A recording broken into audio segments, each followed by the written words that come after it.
Hi. Well, welcome back to another one of these really lovely videos. First, I got to let you know I'm really impressed with how many people were able to participate in how class went today. A number of things happened really good. A couple of things I wasn't happy about, and only one of them has anything to do with you, and that is I had a second survey regarding how you felt about the 6-part essay, and less than, I'm going to say, a quarter of everyone responded to it. I'm going to give you guys points for those surveys anyways, unless people stop responding to them, and then at which point I'll just treat them like a quiz, add 10 more questions, and then, whatever. So here we go. First slide. Oh my. As you can imagine, things didn't go the way I wanted them to. My spring break wasn't very good, mostly because all my plans got destroyed. Mostly I wanted to get all the grading caught up and do a lot of writing. And unfortunately, the coronavirus thing happened, and I had to go in and do a lot of research about how, how to do this kind of crap. Like I said, kind of knew it was going to happen. Anyway, so it's been kind of a bummer. Making the videos isn't hard. The big trick is finding out what we want to do. And I know some of you guys still tried to log into WebEx. I'm not going to do WebEx. In fact, I went into the office today and I talked to Janelle Blount, one of the authors for the Elements book. And she was saying that in her classes, she is using WebEx. She's doing a live feed. She's making everybody sit still. However, she says it's not required. And then I talked to a couple of the other GTAs and a couple of the full-time professors here on campus, and they're not going to do live anything. But that doesn't mean other people aren't. So I don't know what your other classes are doing. Anyway, so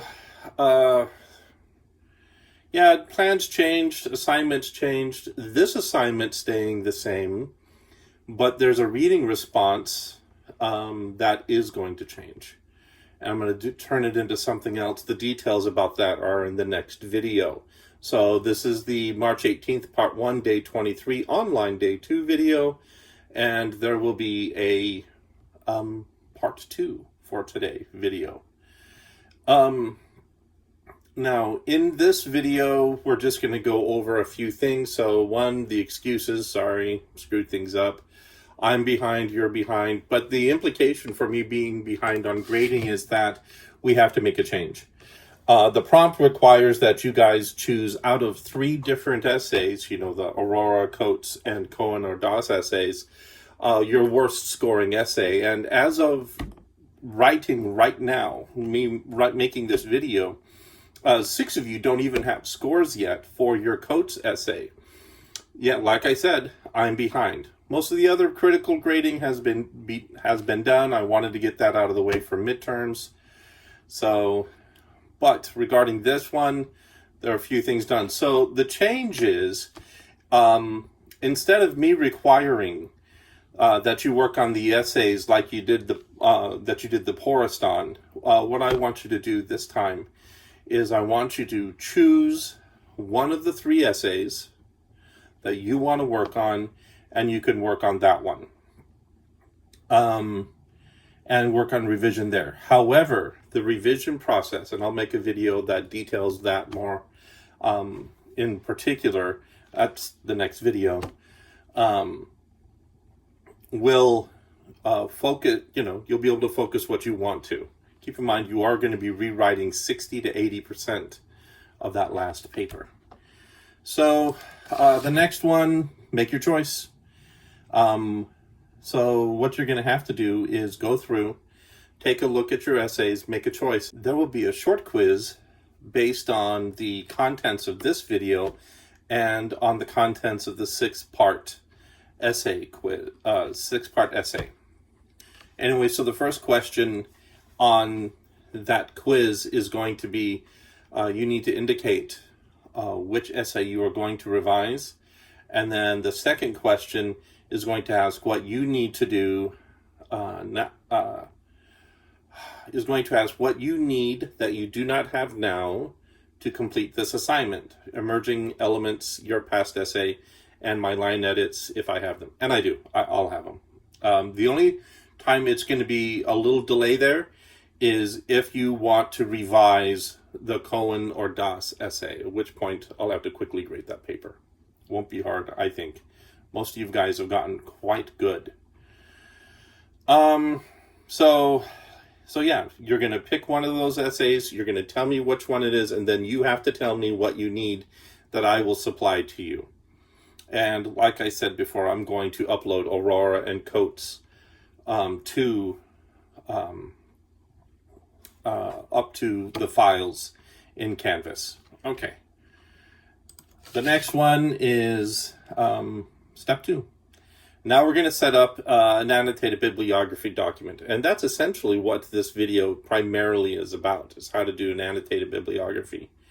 Now, in the annotated bibliography, what it is a research guide. It basically sets the bedrock of what your research is.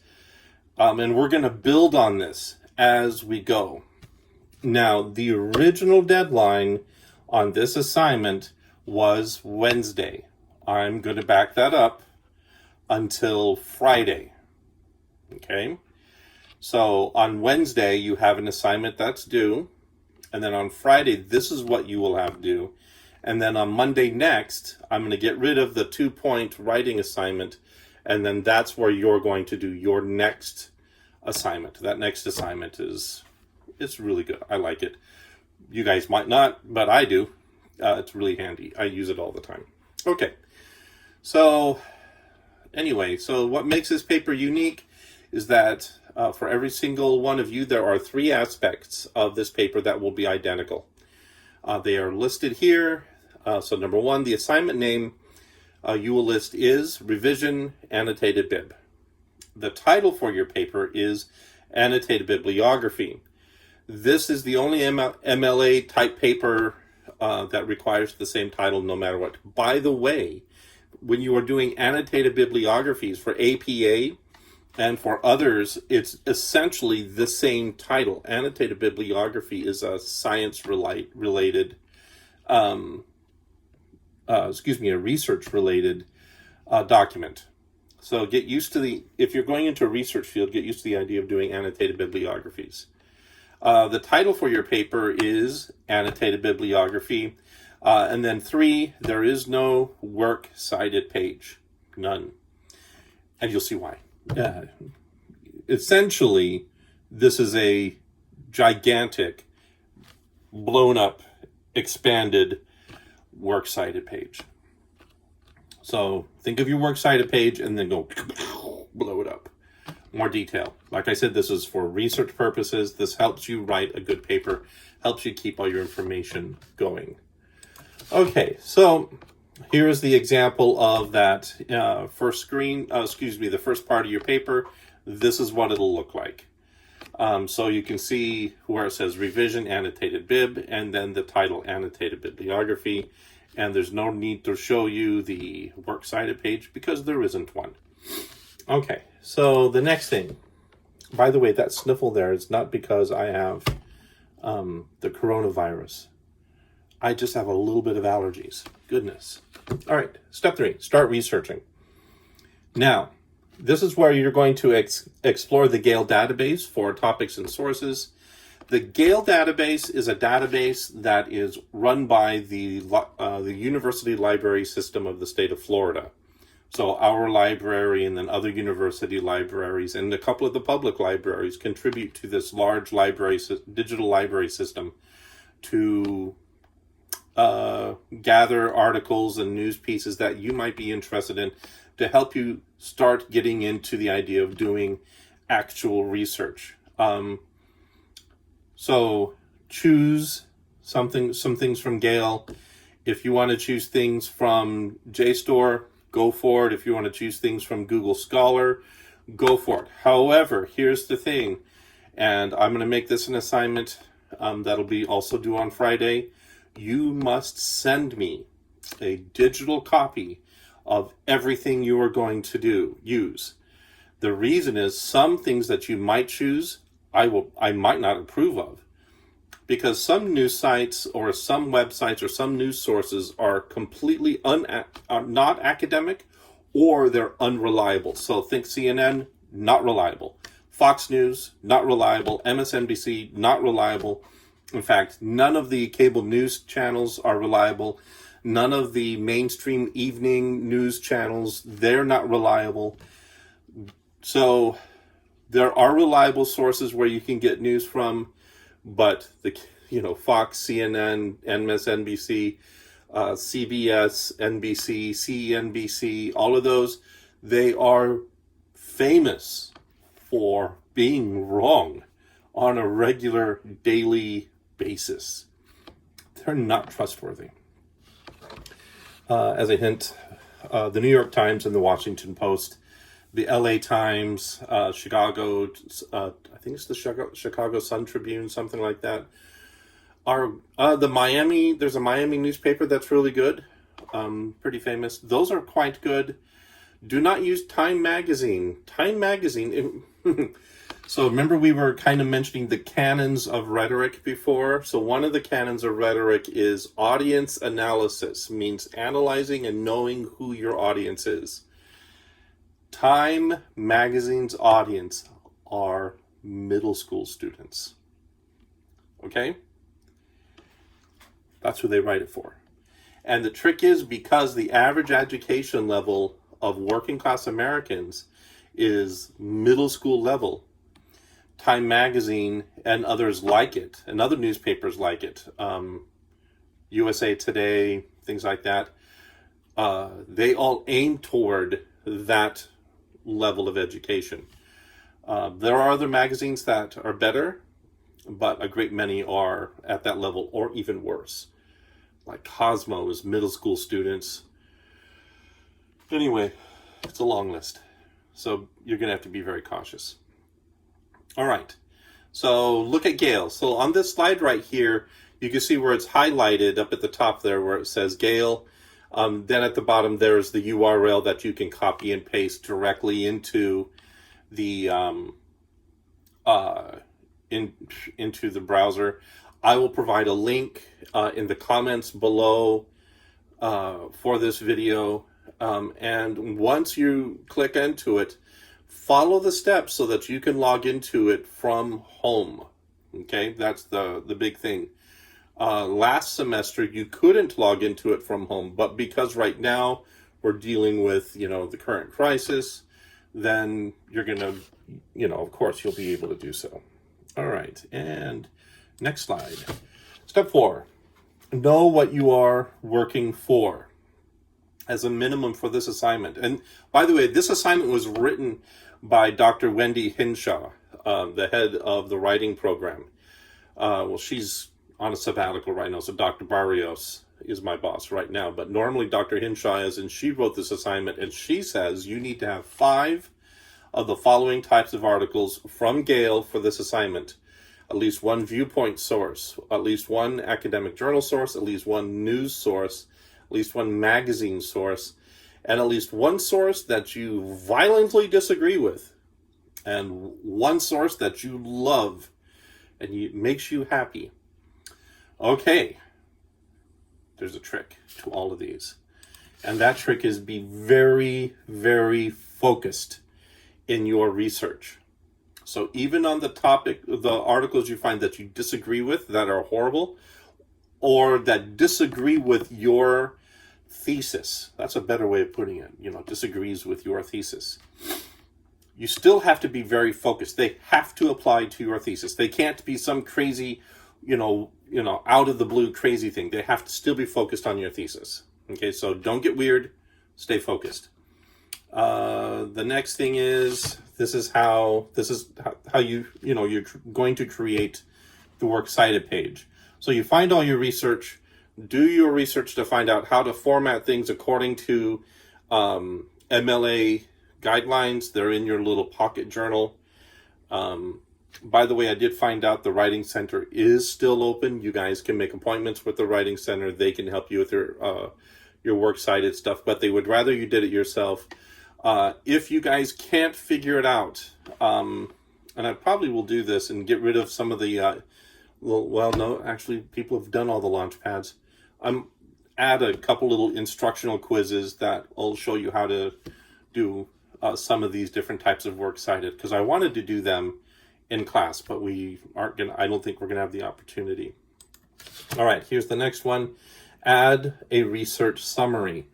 So in this image, you see over on the one side, the orange margin lines, that shows the distances from the margin that each section is. So for the works cited portion, that one is going to be 1/2 inch. And then for where the summary goes, where you add your research summary, that is going to go 3/4 inch in from the left margin. Now, here's the trick with your research summary. Your research summary is a very tight summary about your source. It doesn't include the author name. It doesn't include the publisher information. It doesn't include when it was written, because all of that information is in your works cited portion. You're going to write a very tight summary. It's got to do three things. One, it's got to be 150 words long. And then you have to have 2 parts of it. It's basically just like in your reading response. You have to have a summary, and then the second part, instead of how it affects you, it's going to be how this affects your original essay. Okay? Those are the exact words from Dr. Hinshaw. This is the second point of her gigantic assignment for this. And I'm not going to show you the whole thing. You guys would be terrified when you see the assignments she gives her students, because they're like 15 pages long explaining how the assignments work. And at the same time, I would like it, but some of you guys probably wouldn't. The next thing is you need to bold. Do you see where the works cited page here is on this slide? The works cited stuff is bolded. And that is how you separate the works cited portion from the summary portion. The summary portion is not bolded. It's just the same. Okay? Hopefully that helps. Okay. And then an important difference. Just a reminder, in your summary, don't include the publisher or author information. It's just in the MLA. So there we go. And then right here, step 7, alphabetical order. All of the entries in the annotated bibliography are in alphabetical order. So not the order that they're showing in this slide here, but in alphabetical order. And by the way, one of the things that you have to have in there is your primary text. So you have to do one of these about Aurora, or Coates, or Cohen, or Doss. If you're doing the Cohen and Doss article, that means you're going to have to do the one from Cohen or Doss, and you're going to have to do the one from Coates. And then you have to have 5 others of these. It's the same list as earlier. So yeah, how many entries in your annotated bibliography? 6, maybe 7, depending on which essay you are revising. And that's it. So actually, that's not quite it. There's a little video I want to show you right now of how we create this document. And 1 second, I got to load it on my computer. There we go. And so there we go, typing away there in the Google Docs. First thing, step, always, what do? You create your file name. So Guile, Aaron, then revision, annotated bib, and then you put the date in here, and you'll see I made a date mistake. I put tomorrow's date instead of today's date. So today's date is March the 16th. And so there, the file is done first. Then, after that's all fixed, then you come in and, well, my next step is I'm going to type my name. So here we go, we're typing the name. And after that, you select your name. You go in there and you set the font correctly to Times New Roman 12 point. Then you go in and you change your spacing to double. Then you go insert right here, your page numbers. And after inserting the page numbers, then you go in and change the name. So Guile, space, all that crap, spelled your last name right. And then again, change the font. Some of you guys are still making this mistake. And then you come back, and then you do the rest of your name information. So I put Karen Anderson. She's an old professor of mine, and she just published her 4th book. So it's really cool. And then you put your class number. Then you do the assignment name, revised, annotated bib. And next you put your date that you started the assignment on. Then you type out all the annotated bib, the title actually. Once then you hit space afterwards. Then you go back up, select the title, then you center it, and then that's done. And then you start, adding stuff. So since I already have this created someplace else, I'm just copying and pasting. But feel free to type it all in here. So here I'm adding the works cited information.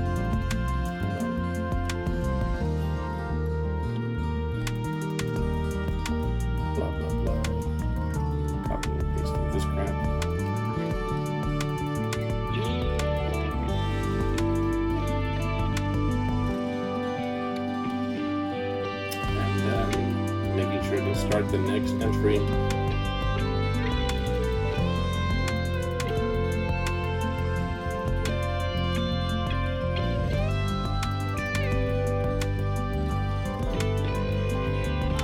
Okay, and then you do your formatting work. So you can see right here, first I'm doing the summary.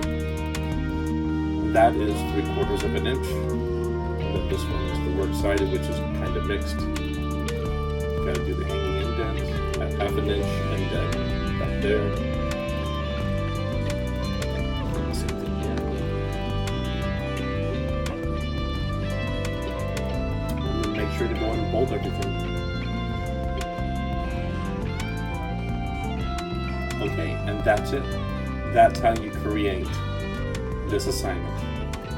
Okay, it's pretty easy. It's not hard, it just takes research, and then you're going to have to do, the summaries. Summaries aren't too hard. The recommendation, according to the MLA guidebook, the APA guidebooks, all, it's 150 words. I know at this stage that seems like a lot, but later on when you guys are working as lab assistants or working in your research labs and you have to do these things or wherever you use them, you're actually going to struggle to keep it down to 150. You'll want to go longer. Don't. Stay at 150. Get disciplined now so later it won't be a struggle. And then I don't really have anything else for you. The slideshow will be uploaded and some of the grammar mistakes will be fixed. And stay tuned for the next video. The next video will be about the next assignment. And like I said, this is due on Friday. The one that I'm going to make the video about next is due on Wednesday night. All right. Thank you guys very much. And you guys have a very pleasant evening. Stay clean. Use the Purell stuff. And have a very good night.